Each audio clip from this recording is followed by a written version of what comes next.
¿Por qué va ese hombre de rosa? Es Homer Simpson, señor, uno de los desechos del sector 7. Simpson, ¿eh? A juzgar por su absurda indumentaria, debe ser una especie de libre pensador anarquista. Llamaré a seguridad, señor. Excelente. Mamá.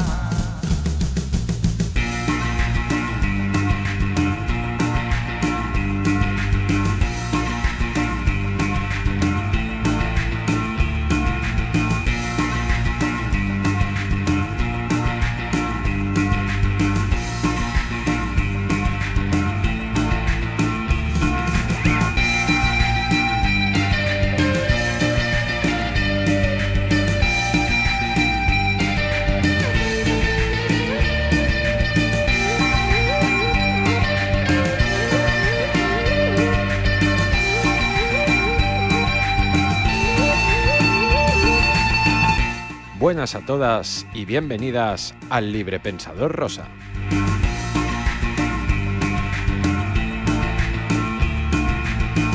En esta cuarta entrega voy a hablaros de uno de mis temas preferidos, la cultura Sound System, o más concretamente del inicio de su historia en Jamaica.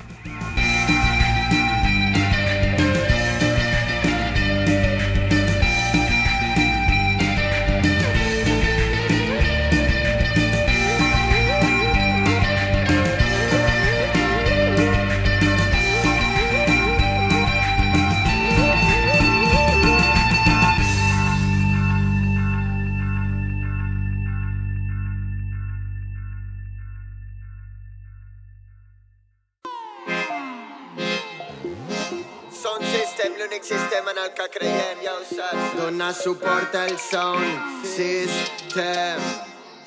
Sound system. Si avui et sents festiva...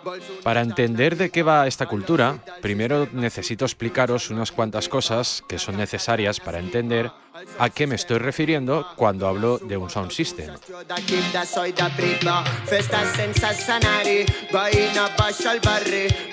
Traducir sound system literalmente como sistema de sonido para referirnos a esta cultura es quedarse muy cortos. Un sound system no es solamente el equipo de sonido, es la gente que lo maneja y el lugar donde se monta. Pero también es un espacio de reunión social, donde se habla de política, se disfruta de la mejor gastronomía y se comparte cultura.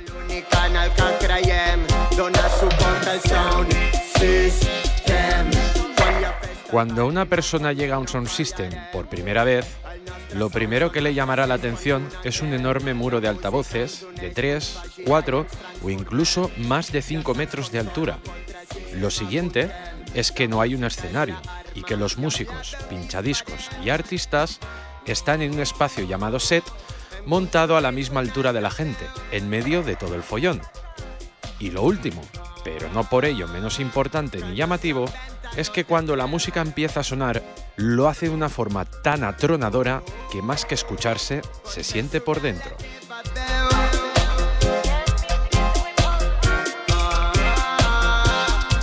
Una auténtica fiesta sound system no tiene palcos ni zonas VIP. Son fiestas de orígenes muy humildes, y en el dancehall, que es como se llama el sitio donde estas se organizan, todos son iguales. Una fiesta sound system es completamente horizontal.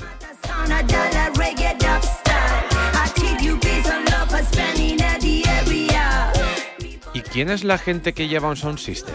Desde sus orígenes hasta el día de hoy hay una serie de roles que pueden ser desarrollados cada uno por una persona distinta. Aunque también una persona puede desarrollar varias tareas, habiendo casos en los que incluso una sola persona lo hace todo. Primero tenemos al selector, que es como se conoce a los pinchadiscos de un sound system.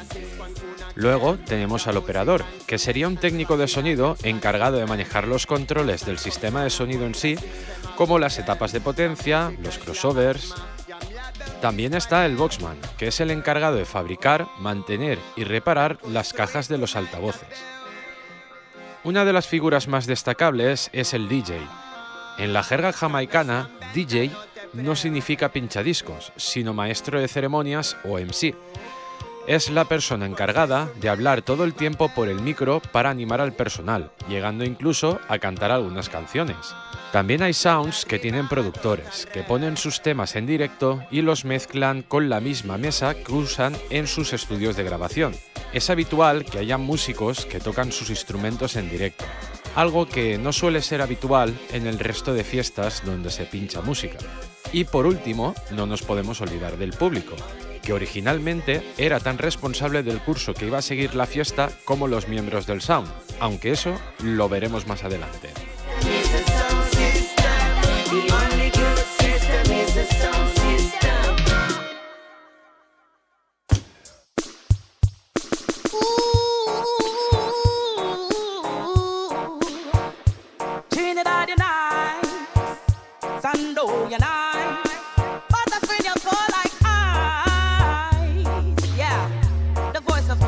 También quiero contar que al principio había un soundman, que era el dueño del equipo. Era quien tomaba la mayoría de las decisiones y aportaba el capital necesario para comprar nuevos discos, para poner dinero para las cajas, hacer la promoción. Aunque esta es una figura que actualmente solamente existe en los sounds más antiguos, ya que lo habitual hoy en día es que las decisiones se tomen entre todos los miembros, al igual que el dinero que se aporta entre todos.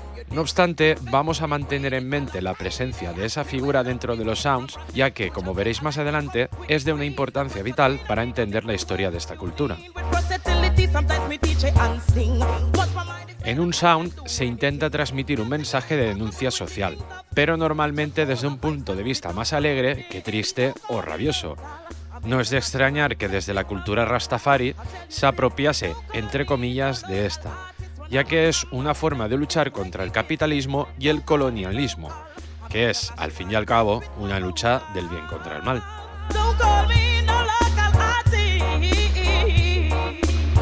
Los sound system nacieron como una forma de expresarse con canción protesta, con música que no se podía escuchar en la radio. Por eso, y en parte, nació cierta obsesión por tener la música más exclusiva, no solo para conseguir que la gente acudiese más a los bailes, sino también porque de haber pinchado las mismas canciones que salían en la radio, todo el mundo habría terminado por pinchar lo mismo.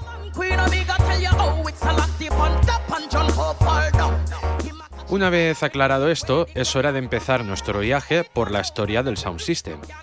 La hoja de ruta que vamos a seguir será la de los géneros de la música que se ha podido escuchar en los sounds a lo largo de su periplo. Rhythm and Blues y Jazz, Ska, que fue el resultado de que los músicos de Calypso y Mento tocasen temas de Rhythm and Blues, Rocksteady, Reggae, Dub y Dancehall. Sin embargo, hoy en día para los jamaicanos toda esa música se considera reggae, por lo que al final no es raro que en una fiesta en los tiempos modernos se terminen tocando todos los palos. Es una historia muy larga y nuestro tiempo es limitado, por lo que abróchense los cinturones porque ya va a empezar nuestro viaje a toda máquina.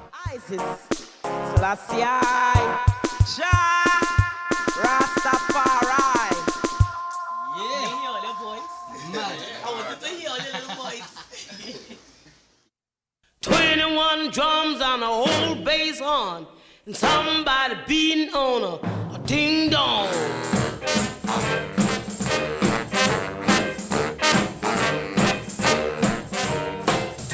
Nuestro viaje empieza a finales de los años 40, principios de los 50 del siglo pasado. El primer sound system, muy probablemente, fue el de Tom Wong, un proto-soundman que se encargaba de sonorizar eventos públicos como mítines políticos y fiestas populares. Este recibió el nombre de The Great Sebastian y fue construido por Hedley Jones, antiguo operador de radio del ejército británico y propietario de una tienda y taller de reparación de electrodomésticos, considerado el padre de los sound systems y de los amplificadores artesanales construidos específicamente para estos. En esta época, el sonido que atronaba los primeros sounds fue el de Rhythm and Blues y el jazz.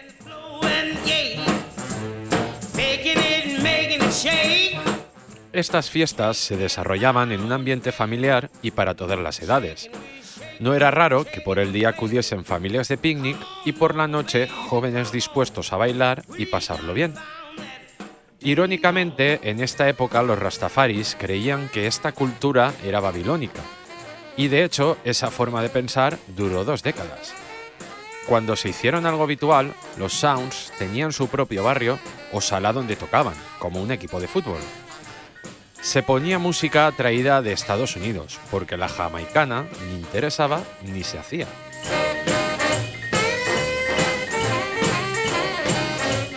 En esa época nació el tipo de fiesta sound system más popular que sigue perdurando incluso hoy en día, los clashes. Estos eran como luchas en las que cada sound system competía para ver quién tenía la mejor selección de música, y el público decidía quién era el ganador haciendo ruido, aplaudiendo y abucheando si hacía falta. No obstante, pese a las similitudes a un deporte como el fútbol, esto era en realidad más parecido a la lucha libre. Era una rivalidad teatralizada, ya que los miembros de los diferentes sounds eran colegas y amigos, y ese falso pique era solamente parte del espectáculo.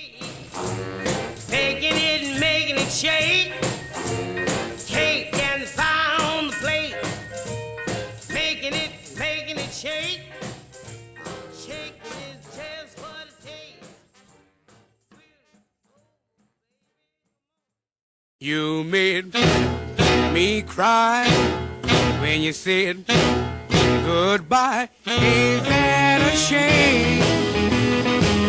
My tears feel like rain. Para alimentar esa rivalidad ficticia, se buscaba también tener la música más exclusiva. Y como en ese entonces no existía una escena musical jamaicana propia, se tenía que echar mano del mercado extranjero, sobre todo de Estados Unidos. Los dueños de los sounds dependían de los temporeros que iban a trabajar a Norteamérica, a los que daban cierta cantidad de dinero para que regresaran con música nueva. De hecho, uno de esos oteadores fue el propio Bob Marley, que estuvo trabajando en una fábrica de coches en Delaware. Cuando esos discos llegaban a Jamaica, los sounds se encargaban de anunciarlos a bombo y platillo para que la gente acudiese a sus bailes. Y para que nadie les pudiera robar esa exclusividad ni se supiese de quién eran las canciones, se borraban las etiquetas de los discos. Si ves que hoy en día pinchan un dubplate en una fiesta sound system, verás que muchas veces vienen sin pegatina, un resquicio que aún perdura de aquella época. Si la canción conseguía la aprobación del público, este pedía que la pusieran una y otra vez, incluso cuando apenas llevaba 1 minuto reproduciéndose, gritando "Wheel up and come again", que significa ponlo a girar otra vez. Es lo que se conoce como pull up, algo que también ha perdurado hasta nuestros días.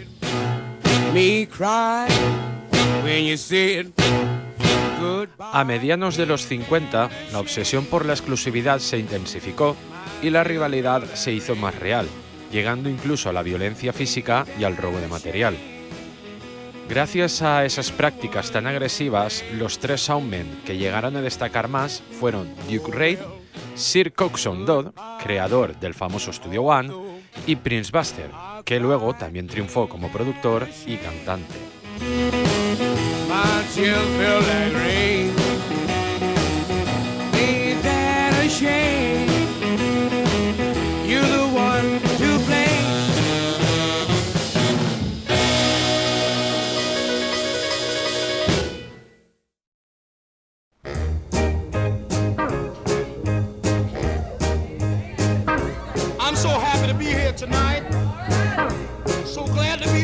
No obstante, si hay que echar la culpa a uno de esos 3 al aumento de la violencia en los sounds, en mi opinión hay que señalar a Duke Reid, creador del sello Treasure Isle, ex policía, vendedor de alcohol y matón profesional. El tono era tan violento que en los clashes se decía que el sonido de un sound, valga la redundancia, era capaz de acabar o incluso de matar a la competencia. De ahí viene la expresión "murder", que significa asesino en jerga jamaicana, o hacer el gesto de disparar al aire con una pistola, algo que, al principio, no se hacía de forma simbólica, sino con armas reales.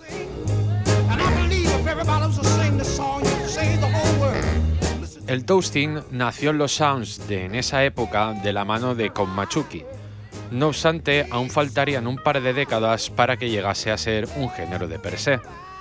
Este nació de la necesidad de tener alguna forma de rellenar huecos entre un disco y otro, ya que solo había dinero para tener un plato giradiscos.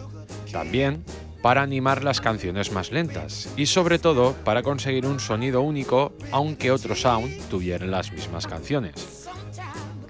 Como podéis ver, el tema de los derechos de autor es algo que en la cultura jamaicana no existe, porque la música es algo que pertenece al pueblo.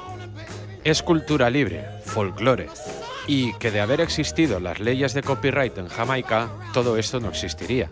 En definitiva, tu cultura es tu única posesión. Pero la obsesión por la exclusividad se acusó en esa época y cuando esa burbuja explotó por las prácticas mafiosas y el abaratamiento en el prensado de los discos, los soundmen empezaron a prestar atención a los músicos jamaicanos.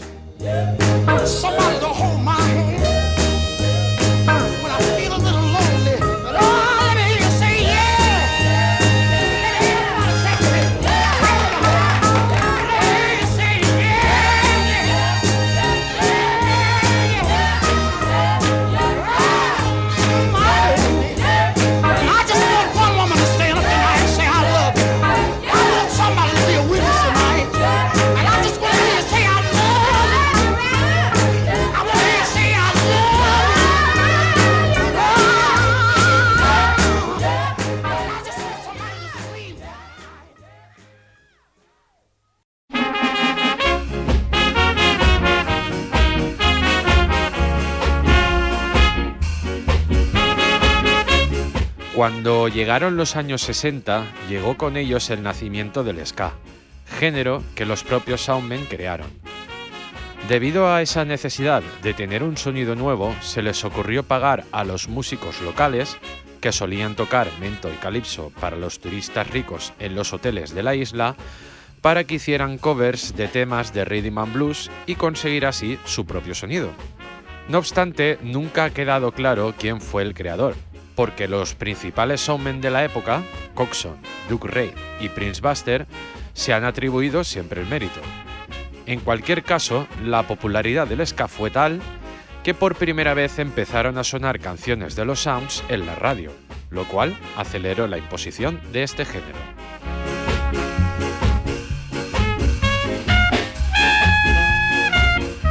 Aunque, como comentábamos antes, los Rastafaris renegaron al principio de esta cultura, en esta época empezaron a involucrarse en ella por parte de Count Ossie, de la mano de Prince Buster.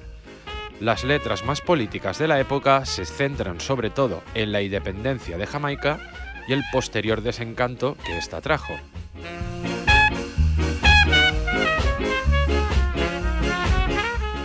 Mientras que en la radio triunfaban más los temas ska vocales, en los sounds sonaban más los instrumentales, que eran mejores para improvisar con cualquier instrumento o haciendo toasting. En esta década, los sounds fundaron sus propios estudios de grabación, como Studio One o Treasure Isle. No obstante, aquella burbuja no paraba de crecer, y la música se popularizó tanto que salió del gueto y llegó a las clases altas, por lo que perdió su atractivo para la clase obrera, ya que dejó de representarla.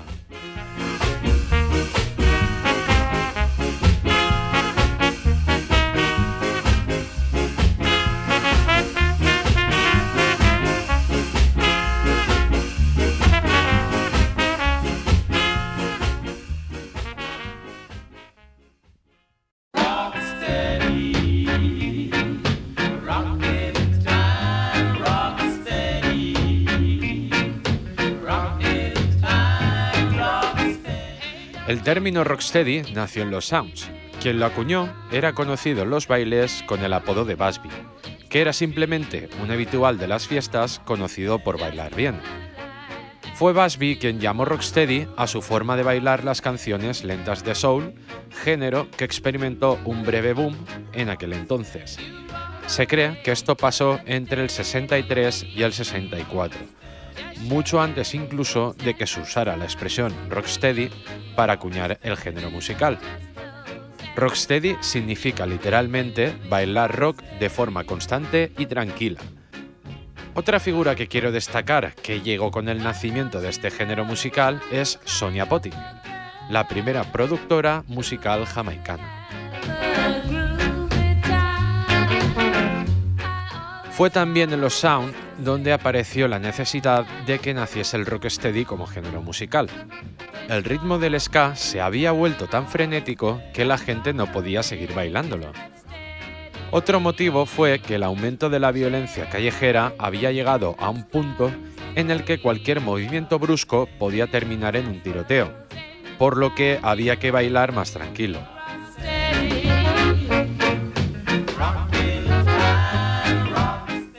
Sin embargo, aunque este no fue el principal motivo, la prensa sensacionalista, medios conservadores y racistas en general lo usaron como argumento principal para atacar la cultura y a la población negra. La realidad es que la culpa del aumento de la violencia fue la política intervencionista de Estados Unidos, que quería aumentar su influencia en la isla tras la independencia del Imperio Británico. Los americanos se encargaron de armar a los Rude Boys, partidarios del Partido Conservador, para que pudiesen atacar a los Rudies que compartían las ideas del Partido Socialdemócrata, más próximo a Cuba.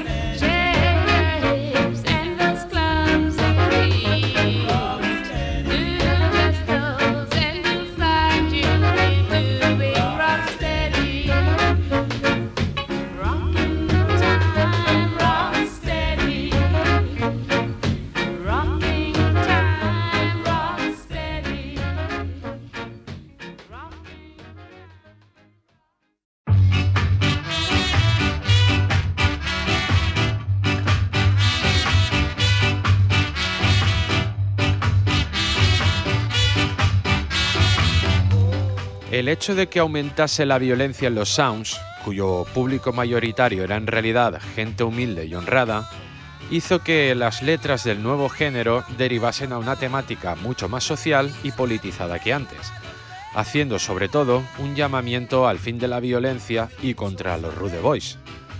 Al contrario de la imagen romantizada que tenemos hoy en día sobre los Rudies, su nivel de violencia e incivismo era tal que en realidad en esa época la gente estaba en contra de ellos, aunque sí es verdad que al principio les apoyaron un poco por su espíritu rebelde.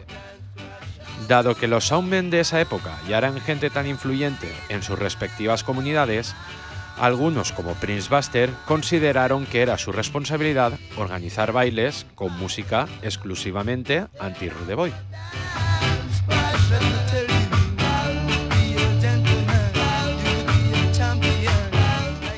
Hacia finales de la década, una noche, Duke Reid envió al Sound System Rudies The Supreme Ruler of Sound de Rudy Redwood una copia de On the Beach de los Paragons que, por error, no tenía grabadas las voces en una de las caras. Cuando Rudy, también conocido como Mr. Midnight, la pinchó y se puso a cantar la letra original, el público coreó la canción completamente enloquecido.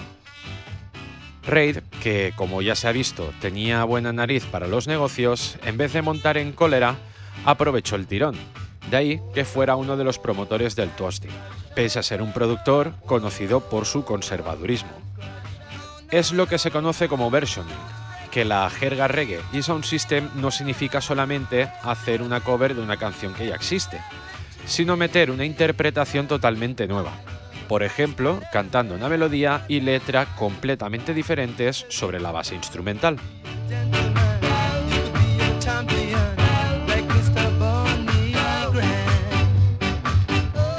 Cuando la gente en los sounds empezó a aplatanarse por el ritmo ralentizado del rocksteady, nació la necesidad de bailar reggae.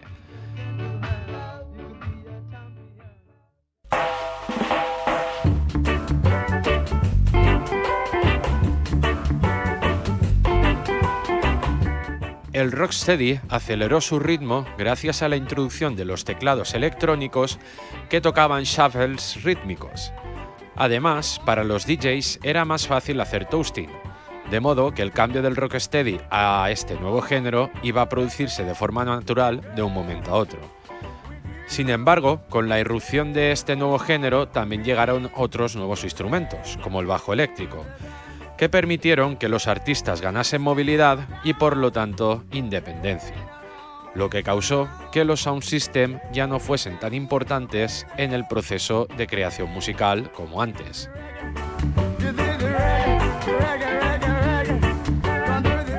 Oportunamente, en 1968 nació Tabby's Hamtown Hi-Fi, el sound de King Tabby y U-Roy. Como el primero trabajaba para Duke Reid, fue capaz de hacerse con los masters de los discos que grababan en Treasure Isle, lo cual le da a U-Roy unas buenas bases sobre las que hacer su toasting, y al sound le proporcionan un sonido único que no se podía encontrar en otro sitio. A estos nuevos discos de acetato con dos caras, una con la canción original y la otra con la versión nueva que no se iban a poder encontrar en ninguna tienda, se les empezó a llamar dubplates.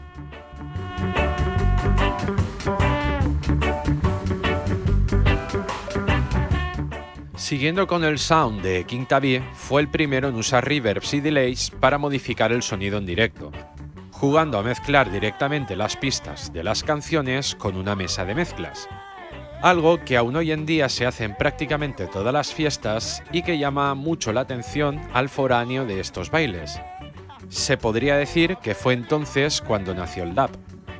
King Tabby también fue el primero en usar un crossover, un dispositivo que separa las frecuencias del sonido en diferentes vías, para poder reproducirlas en altavoces especializados. Los graves en los altavoces más grandes o subs y los agudos en los pequeños, también conocidos como tweeters o trompetas. No obstante, el dub y el toasting seguían sin considerarse como géneros musicales aparte, sino que más bien como una parte no física del sound system, como el baile o el ambiente que se respiraba.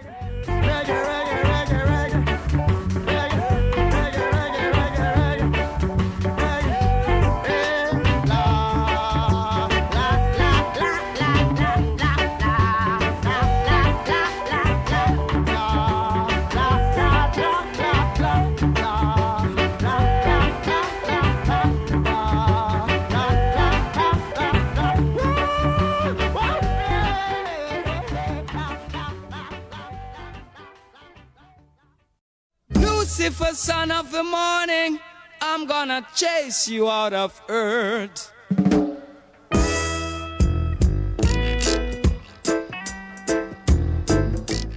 A principios de los 70, tras el desencanto de la independencia, el aumento de la violencia, el empobrecimiento en general de la población y con un país cada vez más en decadencia, el público exigía una música que representase su disgusto, el roots, y la radio no les iba a dar ese gusto, pero los sound systems sí. Y ahora que tanta gente sabía cómo producir sus propios temas, un montón de canciones nuevas iban a circular por los sounds de toda la isla. Los sounds grandes se habían aburguesado y actuaban como las radios, pinchando solamente temas que evitasen meter el dedo en la llaga. Pero los soundmen de los sistemas pequeños estaban dispuestos a ayudar a los artistas emergentes con tal de ser la voz del pueblo. Y ya de paso, tener también temas frescos. En Jamaica, las modas musicales duran muy poco, pero el roots consiguió alargar su dominio durante 10 años, gracias a que durante esa década la situación en el país fue empeorando tanto que incluso se llegó al borde de una guerra civil, conflicto que Bob Marley consiguió detener o al menos apaciguar un poco con su aparición en el festival Smile Jamaica el 5 de diciembre de 1976, aún incluso después de haber sido tiroteado por simpatizantes fascistas del partido de derechas.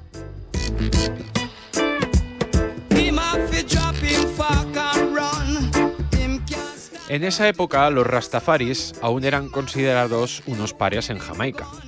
Es por eso que los rastas se refugiaban en los sound systems para expresar sus ideas, principalmente mediante el toasting.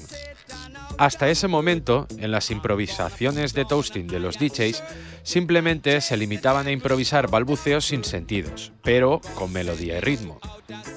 Los rastas empezaron a usar esa forma de expresión musical para difundir su mensaje. Era lo que aún hoy en día se conoce como estilo conscious, un estilo con consciencia de clase. Y entonces, al convertirse en un fenómeno de masas, por fin el toasting nació como género musical en pleno derecho. ya que la gente del gueto enloquecía al escuchar esas letras improvisadas que hablaban de las luces y sombras de su día a día. Como era de esperar, el Conscious Toasting no era aceptado en las emisoras de radio, y como los Sound eran los únicos sitios donde se podía escuchar ese género, todo esto hizo que los Sound Systems recuperasen la gloria que habían perdido durante la última década.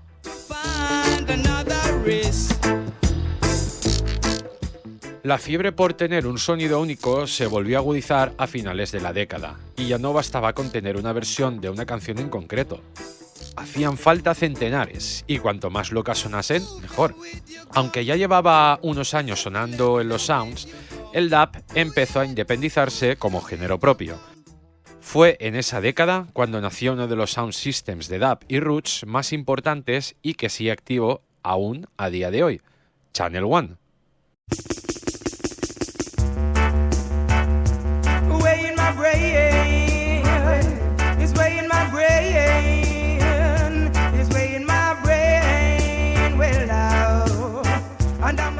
No obstante, con la llegada de los primeros instrumentos digitales y los ordenadores personales, había otro género musical que ya estaba gestándose y que rivalizaría en popularidad con el dub en los 80, el dancehall. Muchos expertos coinciden en que el nacimiento del dancehall y del reggae digital vino de la mano de dos personas, del jamaicano Wayne Smith y de la japonesa Okuda Hiroko. El primero fue el responsable de crear el tema Under Slang Me Teng, la primera canción reggae hecha completamente con medios digitales. Y la segunda fue la inventora del teclado Casio MT40, también conocido como Casio Tone, el cual incluía varios ritmos de bajo y batería preprogramados, entre ellos uno de rock duro, que cuando se ralentizaba lo suficiente suena reggae, y que Wayne Smith terminaría usando en su famoso tema.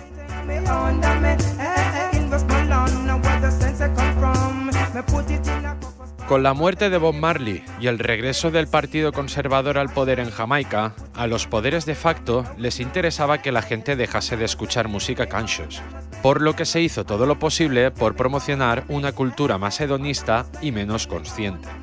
Por lo que las letras satíricas, picantes y divertidas empezaron a imponerse. Es algo que se conoce con el nombre de slackness, que aunque tiene unos orígenes antiguos, porque ya había slackness en los primeros toasting que se hacían en los años 60, nunca pasó de ser algo meramente anecdótico, y no la norma, como pasaría en las siguientes 2 décadas. En cualquier caso, ahora el toasting era tan popular que los DJs ya competían en popularidad con afamados cantantes como por ejemplo Yellowman, que llegó a ser tan popular como Bob Marley. Gracias a Yellowman y a su sound system, Fathead, se publicó el primer disco grabado en directo en un sound, Live at Aces Disco. Fue el nacimiento de las Yard Tapes, grabaciones hechas en vivo en los sounds.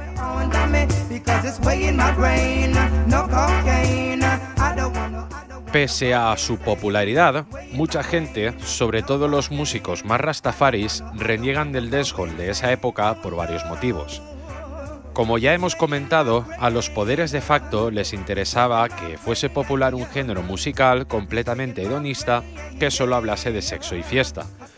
Pero sin duda, lo peor de todo fue el nivel de violencia al que se llegó en los sound systems, y que ésta se glorificase en las letras de las canciones. Raro era el baile que no terminase en pelea o tiroteo, y en el que el sound no terminase destrozado. De ahí nació la necesidad de que parte de la crew de un sound se pusiera delante de él y mirando de frente al público para protegerlo con sus cuerpos. Si parte del público era afín a un sound, a veces se ofrecía para ponerse delante como señal de respeto y también para que los miembros del sound pudiesen descansar.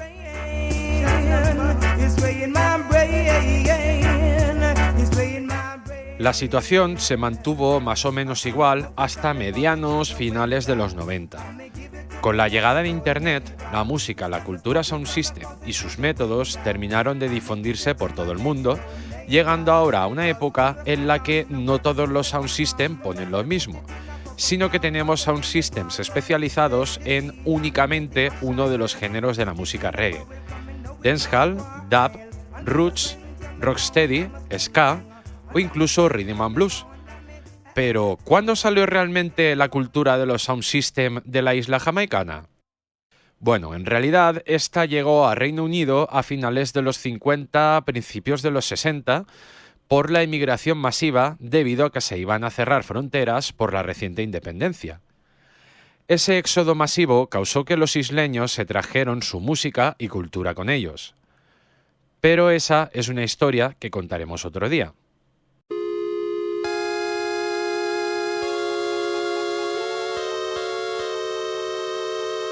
Y hasta aquí la historia de la cultura Sound System, pero solo en Jamaica, porque tengo pensado prepararos un episodio más en el que os contaré la historia de los Sounds desde su llegada a Inglaterra, y otro para contar su historia en España y un poco cuál es la situación actual.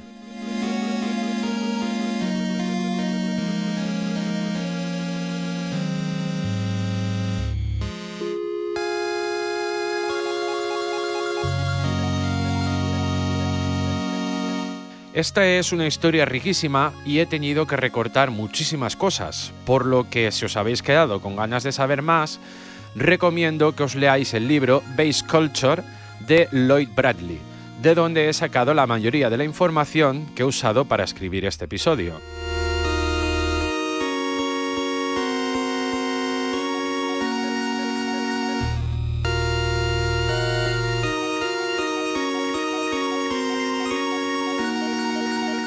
Si este tema os apasiona tanto como a mí, hacedmelo saber, o si hay alguna otra cosa relativa a los sound systems o a la cultura reggae en general de la que queráis que os hable, decídmelo.